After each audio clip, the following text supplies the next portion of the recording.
ನಮಸ್ಕಾರ, welcome to Geetanjali YouTube channel. ನಾನಿವತ್ತು ನಿಮಗೆ ತಿಳಿಸ್ತಿರುವಂಥದ್ದು ಅಂಬೇಡ್ಕರ್ ಬಗ್ಗೆ ನಾನಿವತ್ತು ತಿಳಿಸ್ತಿದ್ದೀನಿ. ಅದು ಏನಂತಂದರೆ, ಸಂವಿಧಾನ ಪ್ರಧಾನ ಶಿಲ್ಪಿಯಾಗಿ ಡಾಕ್ಟರ್ BR ಅಂಬೇಡ್ಕರ್ ಅವರನ್ನು ನಾವು ಯಾವ ರೀತಿ ನೋಡ್ತೀವಿ, ಸಂವಿಧಾನವನ್ನು ಅವ್ರು ಯಾವ ರೀತಿ ಬರಿತಾ ಹೋಗ್ತಾರೆ ಅನ್ನೋದನ್ನು ನಾವು ಈ ಒಂದು ವಿಡಿಯೋದಲ್ಲಿ ತಿಳ್ಕೊಳ್ತಾ ಹೋಗೋಣ. ರಾಷ್ಟ್ರೀಯ ಧುರೀಣರಾಗಿ, ನ್ಯಾಯಶಾಸ್ತ್ರ ವಿಷಾದಕರಾಗಿ, ಸಂವಿಧಾನ ತಜ್ಞರಾಗಿ ಮತ್ತು ಸಂಸದರಾಗಿ ಬೆಳಗುತ್ತಿದ್ದಂತಹ ಡಾಕ್ಟರ್ ಅಂಬೇಡ್ಕರ್ ಅವರನ್ನು ಮೊದಲು ಬಂಗಾಳ ವಿಧಾನಸಭೆಯಿಂದ, ಆ ತರುವಾಯ ಮುಂಬಯಿ ವಿಧಾನಸಭೆಯಿಂದ ಸಂವಿಧಾನ ರಚನಾ ಸಭೆಗೆ, ಅಂದರೆ ಮೊದಲು ಅವರು ಬಂಗಾಳದ ವಿಧಾನಸಭೆಯಲ್ಲಿ ಇರ್ತಾರೆ.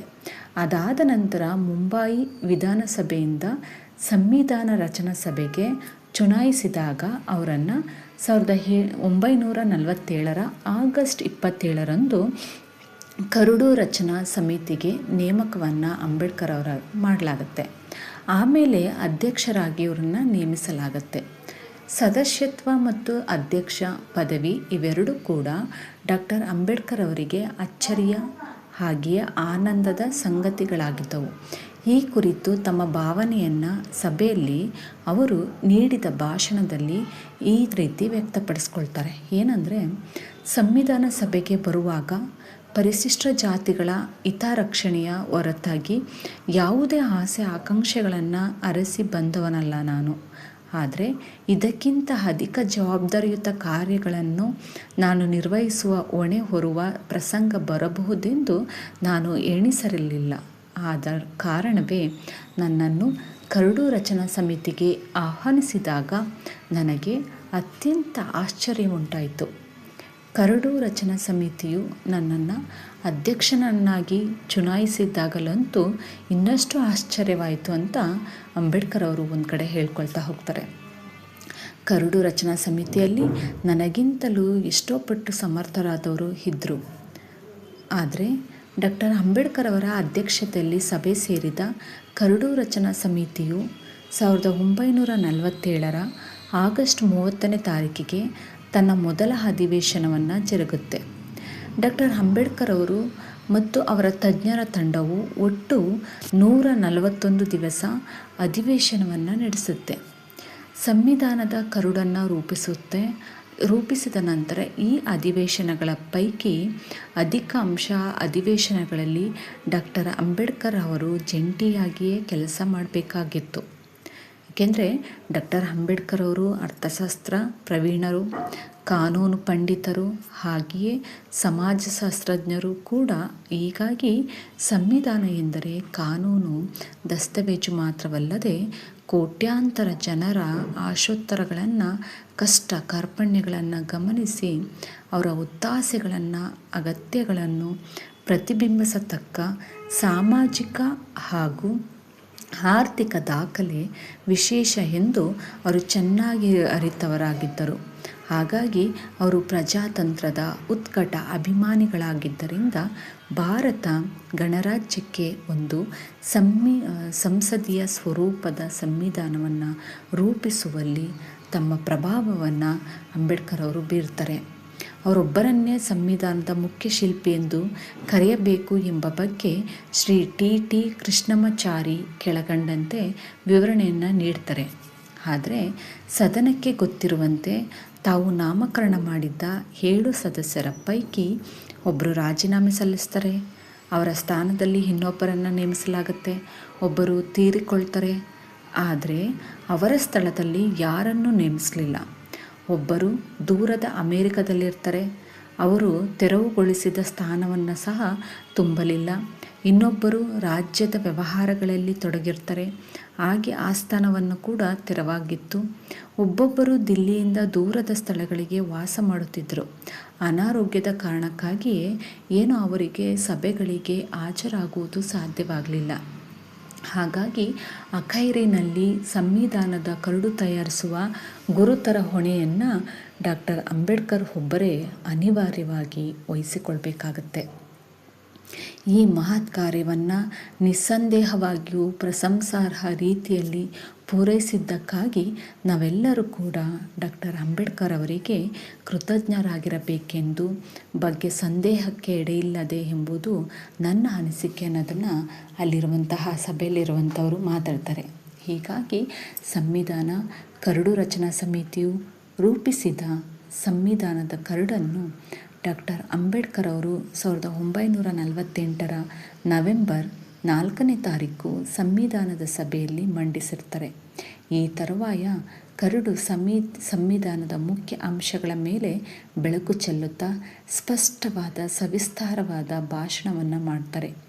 ಈ ರೀತಿ ಈ ಕರಡು ರಚನಾ ಸಮಿತಿಯು ಅಖೈರುಗೊಳಿಸಿದ ಈ ಸಂವಿಧಾನವು ಅನುಷ್ಠಾನ ಸಾಧ್ಯವಾದ ಸಂವಿಧಾನ, ಪರಿಸ್ಥಿತಿಗಳು ಬದಲಾದಂತೆ ಬದಲಾಯಿಸಬಹುದಾದಂತಹ ಸಂವಿಧಾನ, ಶಾಂತಿಯ ಕಾಲದಲ್ಲೂ ಸಮರದ ಸಮಯದಲ್ಲೂ ರಾಷ್ಟ್ರವನ್ನು ಪರೀಕ್ಷಿಸಬಲ್ಲ ಶಕ್ತಿಯುಳ್ಳ ಸಂವಿಧಾನ.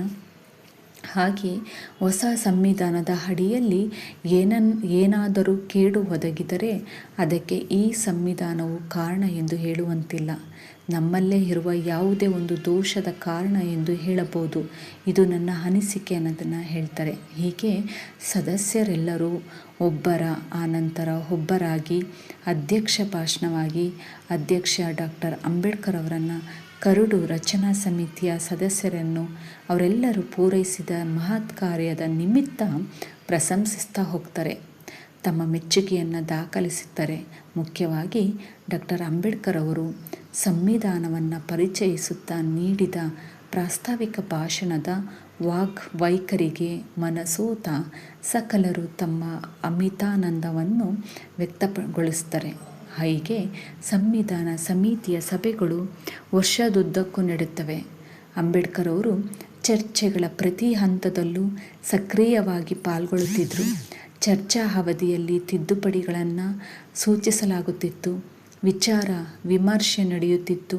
ಡಾಕ್ಟರ್ ಅಂಬೇಡ್ಕರ್ ಅವರು ಕರಡು ಸಂವಿಧಾನವನ್ನು ಸಮರ್ಥಿಸುತ್ತಾ ಮನದಟ್ಟಾಗುವಂತಹ ತರ್ಕ ಸಂಗತವಾದ ವಾದಗಳನ್ನು ಸಾದರಪಡಿಸುತ್ತಿದ್ದರು. ಕರಡು ರಚನಾ ಸಮಿತಿಯ ರೂಪಿಸಿದ ಕರಡು ಸಂವಿಧಾನವು ಯಾವುದೇ ಮುಖ್ಯ ತಿದ್ದುಪಡಿಗಳಿಲ್ಲದೆಯೇ ಸಂವಿಧಾನ ಸಭೆಯ ಅಂಗೀಕಾರ ಪಡೆಯಿತು. ಆ ಸಂಬಂಧವಾದ ಸಂಪೂರ್ಣ ಕೀರ್ತಿಯು ಕರಡು ರಚನಾ ಸಮಿತಿಯ ಅಧ್ಯಕ್ಷರಾಗಿದ್ದ ಬಾಬಾ ಸಾಹೇಬ್ ಅವರಿಗೆ ಸಲ್ಲಬೇಕು ಎಂಬ ಅಭಿಪ್ರಾಯದಲ್ಲಿ ಎರಡು ಮಾತಿಲ್ಲ ಅಂತ ಹೇಳ್ತಾರೆ. ಹೀಗೆ ಸಂವಿಧಾನ ಸಭೆಯು ಸಂವಿಧಾನವನ್ನು ಅಂಗೀಕರಿಸಿದ ದಿವಸಕ್ಕೆ ಮುಂಚಿದ ದಿವಸ ಡಾಕ್ಟರ್ ಅಂಬೇಡ್ಕರ್ ಅವರು ಸಂವಿಧಾನವನ್ನು ರೂಪಿಸುವಲ್ಲಿ ಅವರು ನೀಡಿದ ಕೊಡುಗೆಯ ಬಗ್ಗೆ ಸದಸ್ಯರು ತಮ್ಮ ಮೆಚ್ಚುಗೆಯನ್ನು ಸೂಚಿಸುತ್ತಾ ಅವರನ್ನು ಕುರಿತು ಮಿಂಚು ನುಡಿಗಳಲ್ಲಿ ತಮ್ಮ ಪ್ರಶಂಸೆಯನ್ನು ದಾಖಲಿಸ್ತಾರೆ. ಸಂವಿಧಾನ ಸಭೆಯ ಅಧ್ಯಕ್ಷರಾಗಿದ್ದ ಡಾಕ್ಟರ್ ಬಾಬು ರಾಜೇಂದ್ರ ಪ್ರಸಾದ್ ಅವರು ಸಂವಿಧಾನದ ಪಿತನನ್ನು ಕುರಿತು ತಮ್ಮ ಅಭಿಪ್ರಾಯಗಳನ್ನು ಕೆಳಕಂಡಂತೆ ವ್ಯಕ್ತಪಡಿಸ್ತಾರೆ. ಅಧ್ಯಕ್ಷ ಸ್ಥಾನದಲ್ಲಿ ಕುಳಿತುಕೊಂಡು ಅನುದಿನದ ವ್ಯವಹಾರಗಳನ್ನು ವೀಕ್ಷಿಸುತ್ತಾ ನನ್ನ ಮನಸ್ಸಿನಲ್ಲಿ ಒಂದು ವಿಚಾರವು ದಟ್ಟವಾಗಿ ಬೇರೂರಿತು.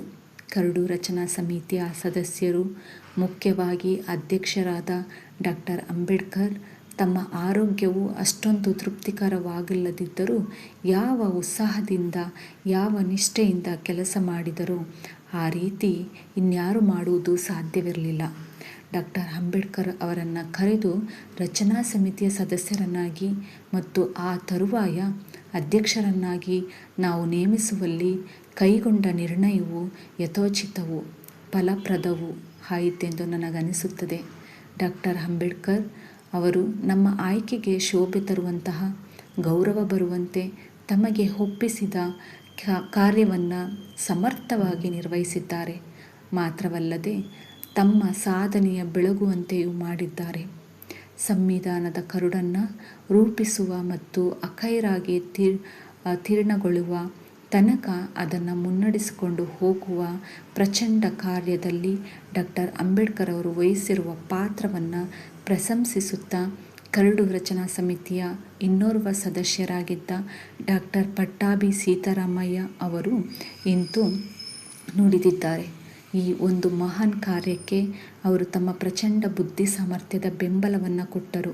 ಅದೆಂಥ ಬುದ್ಧಿಮತ್ತೆ, ಪ್ರತಿರೋಧಿಸಲಾಗದ, ದುರ್ದಮ್ಯವಾದ, ಅಜೇಯವಾದ ಮತ್ತು ತನ್ನ ವಿರುದ್ಧವಾಗಿ ಬರತಕ್ಕ ಎಲ್ಲವನ್ನು ನೆಲಸಮಗೊಳಿಸುವಂತಹ ಸಾಮರ್ಥ್ಯವುಳ್ಳ ಬುದ್ಧಿ ಮತ್ತು ಪರಿಣಾಮಗಳ ಪರಿಮೆಯಿಲ್ಲದೆ ತಾನು ಸರಿಯೆನಿಸಿದ್ದನ್ನು ದೃಢ ಸಂಕಲ್ಪದಿಂದ ಸಮರ್ಥಿಸಬಲ್ಲ ಧೀಮಂತಿಕೆ ಇವರಲ್ಲಿದೆ ಅನ್ನೋದನ್ನು ಡಾಕ್ಟರ್ ಪಟ್ಟಾಭಿ ಸೀತಾರಾಮಯ್ಯ ಹಾಗೆ ಡಾಕ್ಟರ್ ರಾಜೇಂದ್ರ ಪ್ರಸಾದ್ ಇವರೆಲ್ಲರೂ ಕೂಡ ಹಾಗೆ ಅಧ್ಯಕ್ಷತೆಯನ್ನು ವಹಿಸಿಕೊಂಡಿದ್ದಂತಹ ಡಾಕ್ಟರ್ ಬಾಬಾ ಸಾಹೇಬ್ ಅಂಬೇಡ್ಕರ್ ಅವರಿಗೆ ಇಡೀ ಸದನದಲ್ಲಿ ಇರುವಂತಹ ಸದಸ್ಯರೆಲ್ಲರೂ ಕೂಡ ಮೆಚ್ಚುಗೆಯನ್ನು ವ್ಯಕ್ತಪಡಿಸುತ್ತಾರೆ.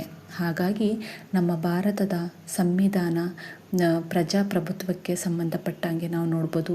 ಅದೇ ರೀತಿ ಲಿಖಿತ ರೂಪದಲ್ಲಿ ಇರುವಂತಹ ಸಂವಿಧಾನ ನಮ್ಮ ಸಂವಿಧಾನ ಆಗಿರೋದ್ರಿಂದ ಈ ಒಂದು ಸಂವಿಧಾನದಿಂದ ಇಡೀ ಒಂದು ಭಾರತ ದೇಶವೇ ಒಂದು ಹೆಮ್ಮೆ ಅಂತ ಹೇಳ್ಬೋದು. ಯಾಕೆಂದರೆ ಒಂದು ಕರಡು ಸಮಿತಿಯನ್ನು ರಚನೆ ಮಾಡಿ ಸಂವಿಧಾನ ರಚನೆಯನ್ನು ಮಾಡೋದು ಅಷ್ಟು ಸುಲಭದ ಮಾತಲ್ಲ. ಇಡೀ ಅವರ ಬುದ್ಧಿವಂತಿಕೆಯನ್ನು, ಅವರ ಜ್ಞಾನವನ್ನು ಎಲ್ಲನೂ ಕೂಡ ಹೇಳಿ ಮತ್ತು ಎಲ್ಲ ಸಮುದಾಯಗಳಿಗೂ ಕೂಡ ಯಾವ ರೀತಿ ಇರಬೇಕು, ಕಾನೂನಿನ ಸುವ್ಯವಸ್ಥೆ ಯಾವ ರೀತಿ ಇರಬೇಕು, ಮೂಲಭೂತ ಹಕ್ಕುಗಳು, ಮೂಲಭೂತ ಕರ್ತವ್ಯಗಳು ಮತ್ತು ಕಾನೂನು ಯಾವ ರೀತಿ ಇರಬೇಕು ಅನ್ನೋದನ್ನು ಸವಿಸ್ತಾರವಾಗಿ ನಮಗೆ ಸಂವಿಧಾನವನ್ನು ಕೊಟ್ಟಂತಹ ಡಾಕ್ಟರ್ BR ಅಂಬೇಡ್ಕರ್ ಅವರಿಗೆ ನಾವು ಧನ್ಯವಾದಗಳನ್ನು ತಿಳಿಸಬೇಕು. ಹಾಗೆ ಸಂವಿಧಾನದ ಪ್ರಧಾನ ಶಿಲ್ಪಿಯಾಗಿ ನಾವು ಡಾಕ್ಟರ್ BR ಅಂಬೇಡ್ಕರ್ ಅವರನ್ನು ನಾವು ನೋಡ್ತಿದ್ವಿ. ಸೊ ಹಾಗಾಗಿ ಇವರ ಒಂದು ಸಂವಿಧಾನವನ್ನು ಬರೆದಂತಹ